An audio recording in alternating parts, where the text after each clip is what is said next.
Bonjour à tous et bienvenue sur Plastic Dream. On se retrouve aujourd'hui pour une revue de boîte, la fameuse BR52, la fameuse loco allemande, une boîte de chez Trumpeter en 1/35e, une énorme boîte, vous allez voir ça. Alors c'est une loco, c'est la loco qui était la plus construite pendant la Seconde Guerre mondiale, pratiquement 7000 exemplaires. Elle a sillonné l'Europe dans tous les sens pendant toute la Deuxième Guerre mondiale. Après la guerre, la France en a récupéré quelques-uns. D'autres pays aussi, elle a été produite jusque dans les années 50 à peu près, donc elle est très très reconnaissable. Si vous avez déjà vu des films sur le sujet, vous avez automatiquement vu une BR52. Ok, alors on attaque la revue de boîte. Ok, alors, oups, alors voilà, comme vous le voyez, je vous mentais pas, la boîte est énorme. Ok, donc le box art est vraiment super. La longueur, vous voyez, pratiquement 90 cm de long, sur pratiquement 9 cm de large, 710 pièces et une planche de photo découpe. Alors on découpe sur les côtés de la boîte. Est-ce qu'on va voir? Oui, à l'envers, mais bon, allez, je vous le mets à l'endroit. Voilà, quelques photos de la maquette une fois terminée. C'est comme ça que je vais la faire, moi, hein, noir et rouge. Ok, sinon il y a une autre livret qui est ici. Bon, qui est aussi original, j'en ai vu quelques-unes comme ça montées sur la toile. Ok. Alors on va regarder comme d'habitude d'abord la notice. Alors j'ai déjà ouvert la boîte parce que j'avais déjà fait une revue de boîte complète de cette maquette quand je l'ai reçue, il y a quelques semaines, quelques mois maintenant, et puis j'avais oublié de brancher le micro. Donc j'étais obligé de tout effacer, et puis comme j'avais rangé la boîte, je me suis dit je referai la revue une autre fois, et ben voilà, l'autre fois c'est aujourd'hui, et aujourd'hui heureusement, j'ai pas oublié de brancher le micro. Ok, alors on va faire d'abord la notice, et puis ensuite je vous montre tout ça, vous allez voir, c'est assez intéressant et assez impressionnant. Alors une notice classique chez Trumpeter, avec tout d'abord une revue des grappes, et il y en a un paquet, hein, vu la taille de la maquette. Ok, alors on monte en premier lieu, si on suit la notice, le petit stand de présentation, qui est un petit terre-plein avec une section braille. Ok. Pour ceux qui choisiront de le mettre sur ce petit stand de présentation. Puis on commence évidemment le montage de la loco.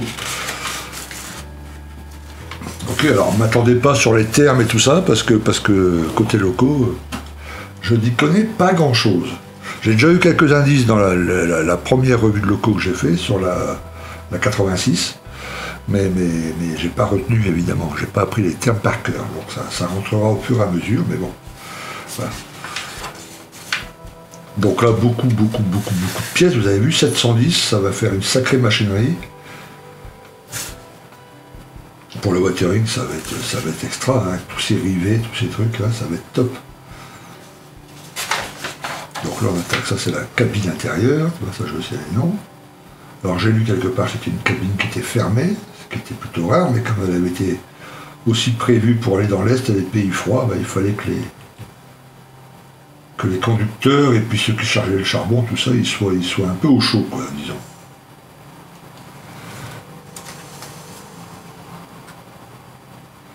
Donc la cabine a l'air bien détaillée aussi. J'espère qu'on pourra voir un peu l'intérieur une fois que tout sera fait. Ça n'a pas l'air, hein. Vous avez vu, ça a l'air assez. Il y a deux petites vitres là, mais on verra pas grand chose. Ok, on commence ensuite. Alors pareil, je sais pas quel est le nom de cette partie là. Je sais que c'est là où il y a la flotte qui bout, qui crée la vapeur et qui ensuite actionne les mécanismes, mais comment ça s'appelle? Boiler? Non? Oh, je sais pas, j'invente un truc là, mais j'en sais rien. Voilà. On attache ensuite les deux pièces, la cabine avec le boiler. On attache le tout sur le châssis. Donc là, il y a deux couleurs différentes. Il y a une couleur rouge ici, noire là, mais certaines pièces en noir là-dessus. Il va falloir faire bien attention. J'ai pas vu pour l'instant d'indication de couleur. Ah si, red là, d'accord, ok. C'est la seule. Osside wood brown, donc la couleur du bois, clair orange, ok. Band. Donc il n'y a pas d'indication de couleur spécifique. Voilà, à part sur les petits, voilà, vous voyez. Truc là en blanc, en machin, ci, en là, mais il n'y a pas de couleur, genre pour cette pièce par exemple, à moins que je ne le vois pas. Non, il n'y a pas d'indication de couleur. on voit ça bien comme sur le montage. Apparemment, hein, puisque j'ai une grande photo ici, je vous la montre tout de suite. Le dessous est vraiment tout rouge, quoi, par ce truc-là, voilà, qui est noir.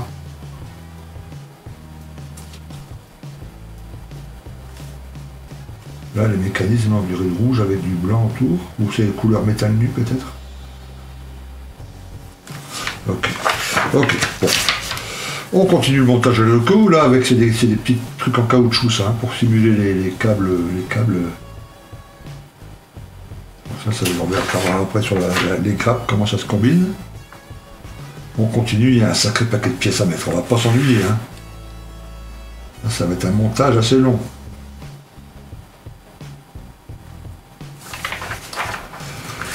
Là aussi, regardez-moi ça, la complexité du truc en dessous, là.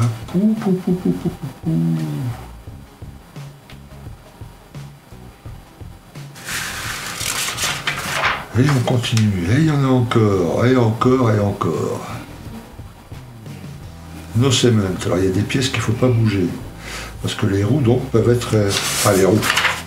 Je vais me faire engueuler encore par les spécialistes du train. C'est pas des roues, d'accord, on est d'accord. Mais elles se collent pas et elles peuvent rouler alors. Puisque ça peut bouger. J'ai peur de dire une bêtise. Il n'y a pas d'indication pas collée là. Donc les roues sont collées. Je vérifie encore un peu, oui. Donc là, s'il y a des pièces qu'il ne faut pas coller, ça veut dire quoi? Bon, on verra alors du montage. Ah, movable, ok.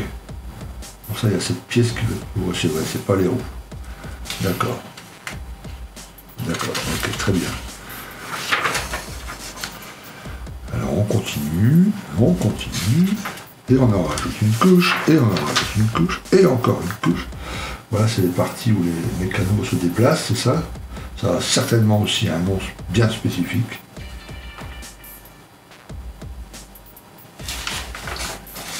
Ok, et on en rajoute une autre couche, comme s'il n'y en avait pas assez. Voilà, encore des câbles, des trucs et des machins. Et là aussi, et là aussi. Et la loco se termine à l'étape 26. Avec l'ajout des deux plaques, la caractéristique de cette locomotive. Alors en option, on n'est pas obligé de les mettre, si j'ai bien compris, d'accord, ok. Moi je vais les mettre parce que c'est vraiment... Alors à quoi elles servaient ces deux plaques-là? Parce que c'est pas un blindage, évidemment. Ça m'étonnerait que ça soit lié à l'aérodynamisme de la bête. À quoi ça pouvait bien servir? C'est pas non plus une question d'esthétique, j'imagine. Connaissant les Allemands, ça devrait avoir bien une utilité bien particulière. Là aussi, il y a deux options. Il va falloir faire attention pendant le montage. Bon bref, ensuite on monte, alors comment on appelle ça, le Thunder, c'est ça? Le petit wagon derrière où il y a le charbon, le stock de charbon qui est attaché à la loco.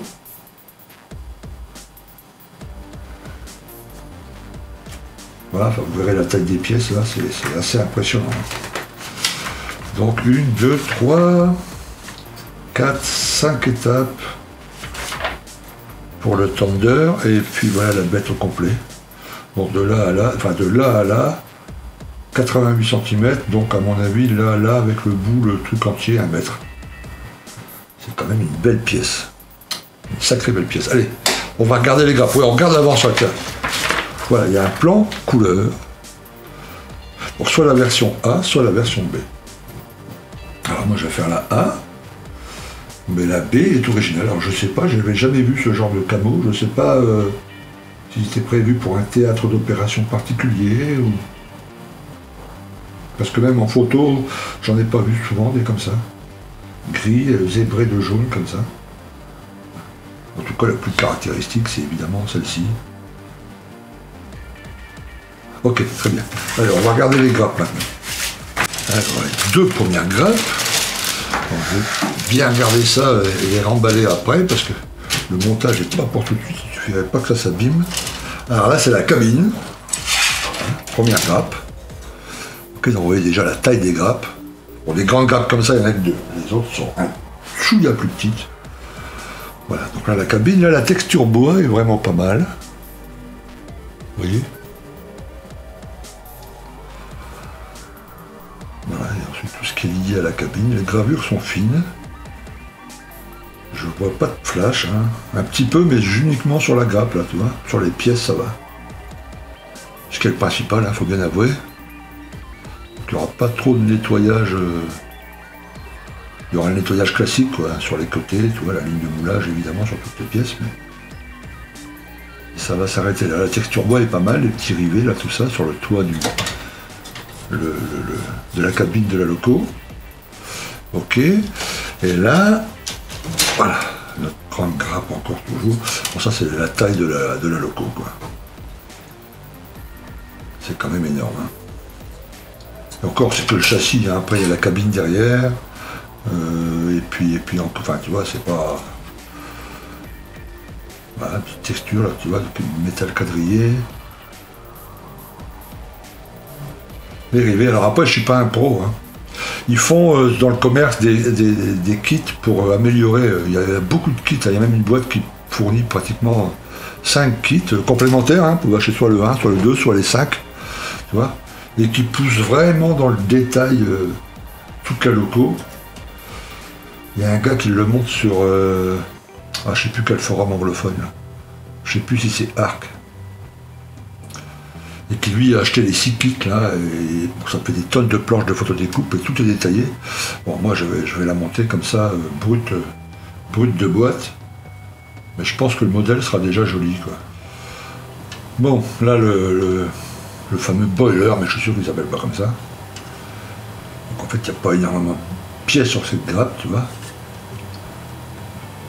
Bah, ça donne déjà le ton, hein, de la taille de la bestiole. Donc ça, les deux là collés, qui vont attacher à ça, là collés. Là aussi, pas de flash et tout, impeccable. Vous voyez, ça reste impressionnant. Alors là, ce sont les pièces du Thunder, vous savez, la petite machine arrière. Alors, je l'avais déjà, bon ça je vais pas le déballer, c'est juste des plaques toutes bêtes. Mais vous avez vu la taille déjà du truc, rien que le Thunder arrière, là, le petit truc. C'est déjà énorme. Et puis là aussi c'est le Thunder, et ça je vais vous le montrer parce qu'on voit ici la petite plaque qui est censée imiter, enfin tu vois le charbon, le Thunder rempli de charbon, et puis ça c'est le châssis pour le Thunder. Vous voyez, le Thunder est déjà pas mal grand.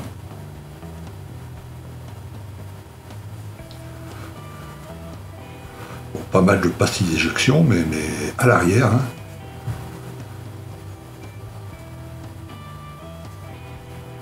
Voilà, un peu de gravure ici. Petite trappe, donc c'est impeccable. Et puis, voilà, ça c'est les parois latérales du Thunder. Les petits boulons, les suspensions.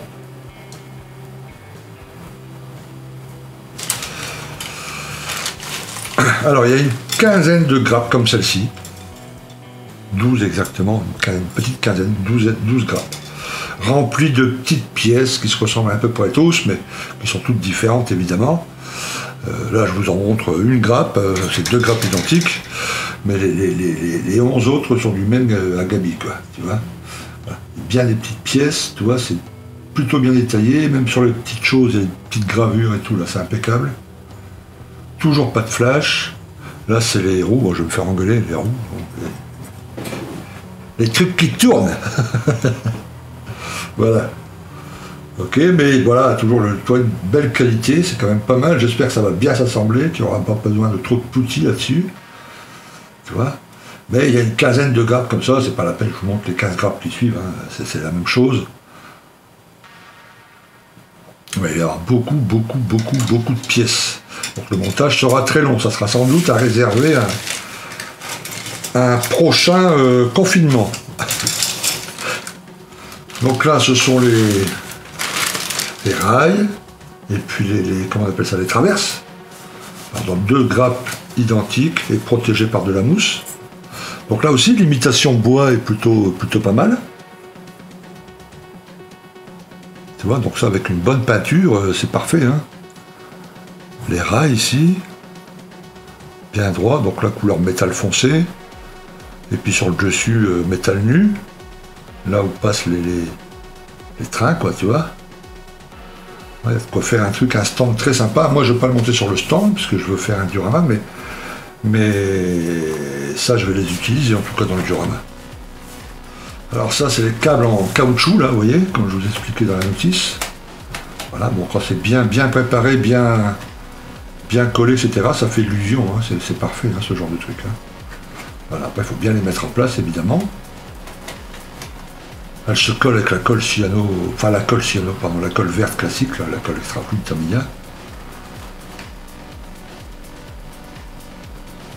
Parfait, donc ça va ajouter un petit plus. Ensuite, il y a deux petites boîtes dans la grande boîte. Alors, il y a une petite boîte, vous allez voir que il n'y a pas grand chose dedans, hein. On a l'impression que oui, mais tout dedans, il n'y a que ça. Voilà.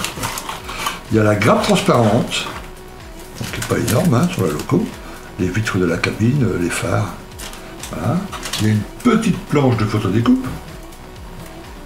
1, 2, 3, 4, 5, 6 pièces.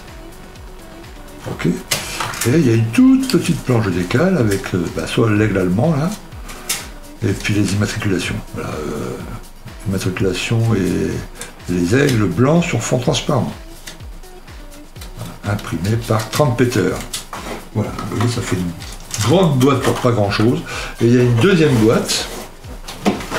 La voici. Et là-dedans, il y a le socle de présentation pour ceux qui font ce choix. C'est très bien, qui va demander à mon avis un peu de boulot. J'en avais dégrappé un là, pendant le premier essai d'unboxing. Alors voilà, ça s'assemble. Alors, évidemment à coller par la suite, hein. Là je vous montre juste la tronche que ça a. Hop. Peut-être le mettre de l'autre côté, ça serait peut-être mieux. Non, comme ça. Enfin bref, vous m'avez compris. Voilà. Donc à bien ajuster, évidemment. Et il vous faudra travailler un peu pour que ça devienne invisible, hein, évidemment. Hein. Il faut bien coller. La partie là aussi, travailler pour que ça devienne invisible. Et ça, c'est que la moitié. Hein. Ça va, il y a 2 fois comme ça, une fois de l'autre côté. Okay. Mais ça peut faire un stand, vous voyez, avec ça, avec bien patiné, etc. Les rails en bois qui ressortent, les rails en métal, enfin, les traverses en bois et les rails en métal. Ça en noir autour. En veillant soin avec du putty, alors là il n'y aura pas de souci sur les côtés. Là ça sera un peu plus délicat, mais c'est pas impossible hein, de rendre ça complètement invisible. Et puis le train posé dessus, ça doit être, c'est quand même un truc assez sympa et assez impressionnant. Hein. Voilà, revue terminée. Alors vous avez vu, c'est quand même une sacrée boîte, une grosse boîte, beaucoup de boulot de montage. Hein, sur un allergique au collage de plastique, il faut mieux éviter. Mais enfin, c'est le logo qui permet déjà tu vois, soit comme ça sur son socle, elle est magnifique, mais elle permet tout un tas de possibilités dans les dioramas, un grand diorama certes, mais voilà, il y a tout un tas de wagons qui sont disponibles chez Trumpeter ou chez Mini Art, d'autres marques. Donc il y a tout un tas de dioramas possibles et imaginables, ce qui peut être assez sympa. Côté couleur, pas trop compliqué, il n'y a que 2 teintes. Le travail sur le noir, oui d'accord, mais on peut faire vraiment un truc vraiment super sympa avec cette super BR52 de chez Trumpeter au 2035e. Merci de m'avoir suivi, merci d'avoir regardé cette vidéo, et je vous dis à très bientôt sur Plastic Dream. A plus, ciao.